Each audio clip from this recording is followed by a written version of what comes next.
એ તો વરઘોડો તો નીકળશે જ ભાઈ. એ લંગડાતા જ ચાલશે.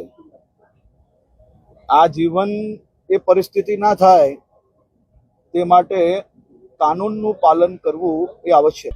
જો 48 કલાકમાં આ વરઘોડું નહીં નીકળે તો મીડિયાના માધ્યમથી આ બેન એમ કહેવા માંગે છે હું તમને બંગડીઓ મોકલીશ. એટલે મતલબ કે સંઘવી સાહેબ તમને જ કહેવામાં આવી રહ્યું છે ને 48 કલાકની અંદર જો આ વરઘોડો ન નીકળો ને તો આ મીડિયાના માધ્યમથી તમને બંગડીયું મોકલું છું. બંગડીયું સૌથી વધારે મારે આશા જો મને કોઈ હોય ને ગુજરાતની દીકરી તરીકે તો વારે વારે સોશિયલ મીડિયાના અને મીડિયાના માધ્યમથી આપણા માનનીય ગૃહ પ્રધાન શ્રી હર્ષભાઈ સંઘવી પાસે છે.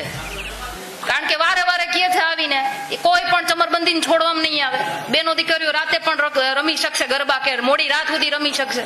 આ દિન દહાડે આવું બધું થાય છે, પણ હર્ષભાઈ સંઘવી ક્યાંય દેખાણા તમને?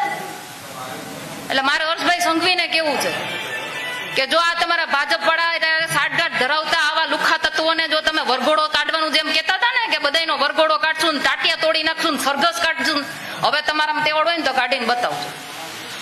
48 કલાકની અંદર આ ગુજરાતની દીકરી એનો ન્યાય માંગે છે. 48 કલાકની અંદર જો આ વરઘોડો ન નીકળો ને તો આ મીડિયાના માધ્યમથી તમને બંગડીયું મોકલું છું. બંગડીયું 48 કલાક બાદ મીડિયાના માધ્યમથી આ બંગડીયું પહેરીને અમને સાબિત કરી દેજો કે તમે નથી કરી શક્યા. જો કરી શકતા હોય ને તો 48 કલાકમાં એનો વરઘોડો કાઢીને મને બતાવજો. આ જિગીશા પટેલની ચેલેન્જ છે.